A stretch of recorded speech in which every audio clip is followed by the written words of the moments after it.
Walking through the butterfly mansion, a servant was thinking to himself. My name is Goto. I work as a member of the Kakashi, the cleanup brigade of the demon hunters. I was the one who called Kamado Tanjirou out for sleeping during the pillar meeting. I slapped Tanjirou upside the head to wake him up. I guess I'm somewhat connected to him. After all, I was the one who found them in the red light district 2 months ago. They looked horrible. 3 boys passed out, huddled around the demon girl, hugging each other. When I saw them I thought, man, those guys are truly buddy-buddy. But all 3 were pretty much out cold. They are not only younger than me, but they also became swordsmen and fought with their lives. I honestly respected them. The only one I had no idea what he was the one with the pig head. And my respect for them is why I'm bringing some high-quality Castella. I'm doing my utmost best not to gobble it up right here and now. It's a present since he's still unconscious. I heard that he has a good sense of smell, so maybe he'll wake up if I put it close to him. Walking up to his room, I noticed that the door was open. Stepping up to the door, I stepped on something crunchy. Looking down, I realized it was a broken vase. With dark thoughts, I decided I needed to clean this stuff up. At bedside was Kaneo. I grumbled in my mind. You just do whatever you want, don't you? She's an oddball since she doesn't speak at all, and she's been slaying demons since childhood. She's kinda scary. I bent over and put the broken vase pieces into a pile to grab later. If I left it like that, I would forget about it and end up stepping on it again. Or even worse, if someone else stepped on it, and then we have an extra patient. I continued grumbling to myself, but not out loud. Well, I can't say anything since she's higher ranked than me. Despite me being 23. Walking up to the foot of the bed, I said, I brought some Castella over.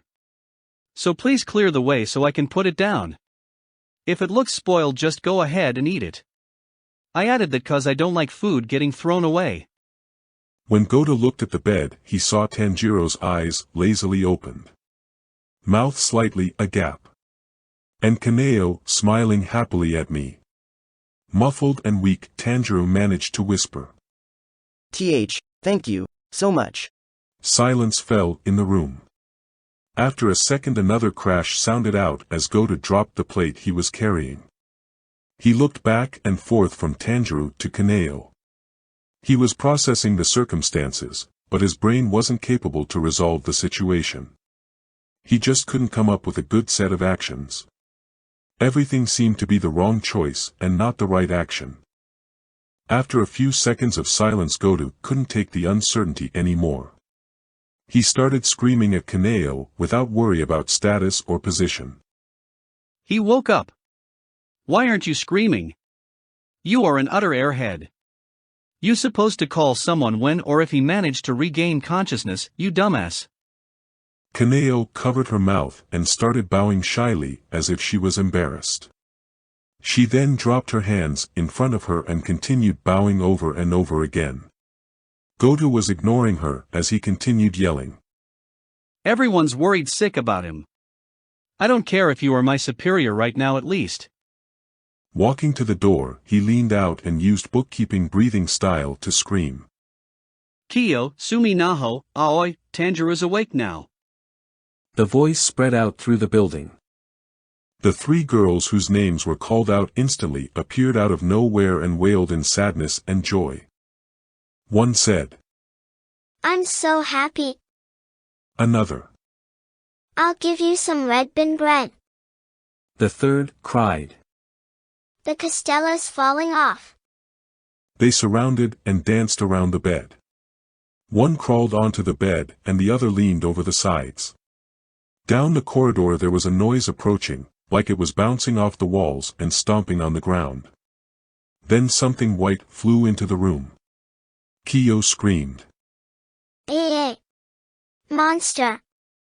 With a deep breath, Aoi managed to rip off the sheet from her head with a wail.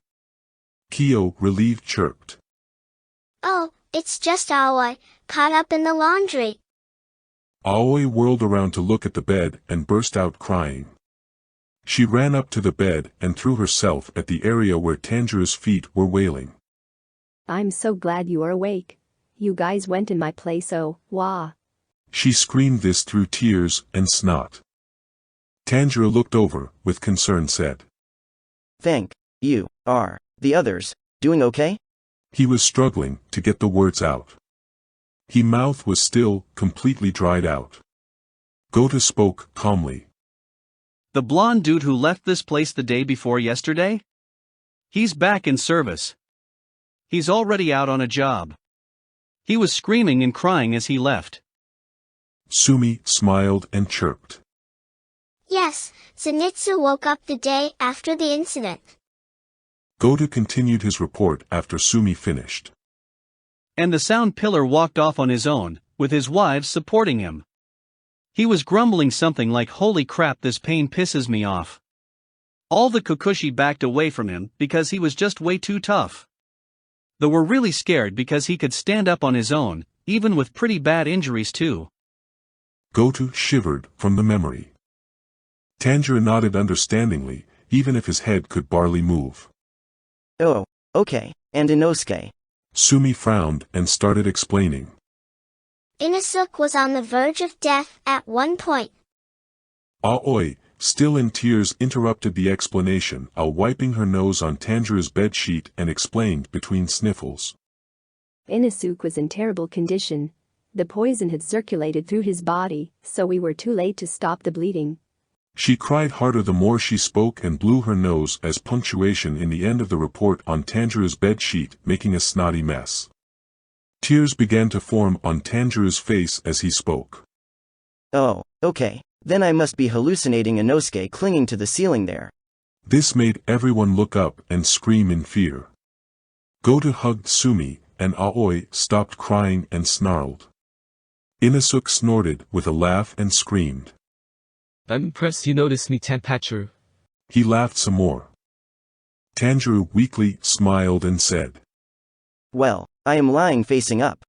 Inosuke jumped down with a flip, landed both feet on other side of Tanjiro, causing the girls to scatter. Pointing down at Tanjiro he screamed. I am the man who woke up 7 days before you. Inosuke was ready for any excuses Tanjiro would present. Tanjiro smiled again and congratulated Inosuke. Oh, good for you, Inosuke. He was genuinely happy for him. As the girls stood scared at the bedside, Inosuke continued with a triumphant laugh. Fu, praise me some more. And you feeble boy, you made me worry.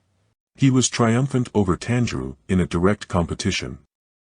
Sammy was angry and started yelling back. You are not normal. Shinobu said that herself. She was furious with Inosuke. Out of nowhere Sammy smiled and pulled a book out of thin air and said. Oh yeah, look at this Tanjiro, it's a weasel from overseas called a honey badger. Its stink hid is like armor. It'll be completely fine even if it fights a lion. And poison doesn't work on it, so it can also eat poisonous snakes. She was excited to share the new information she learned. Kaneo looked at the picture, thought and mouthed. Cute. Sumi continued her line of thought pointing at Inosuke.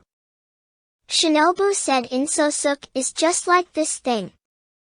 She was smiling and laughing, triggering the other two girls to laugh as well.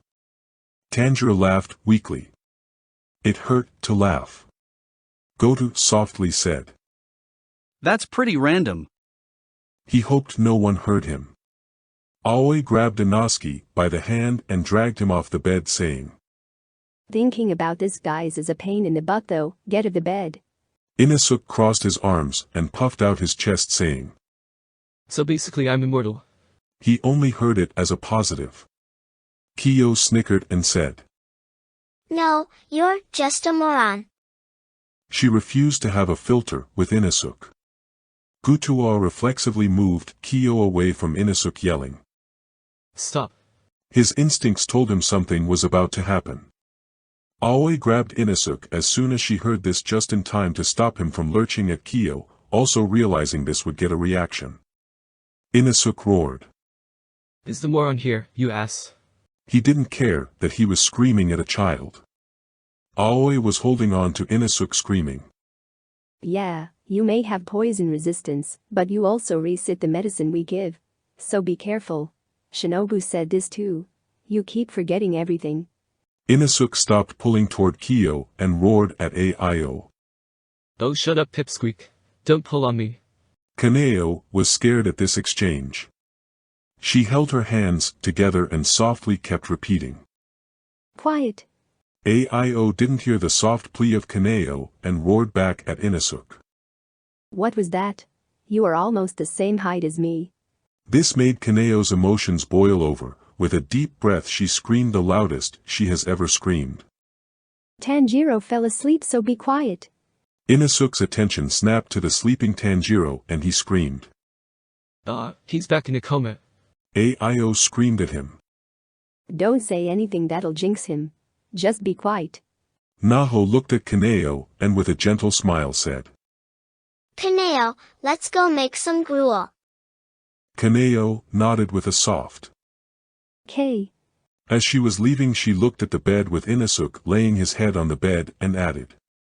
I really hope he can recover quickly so he can eat a lot.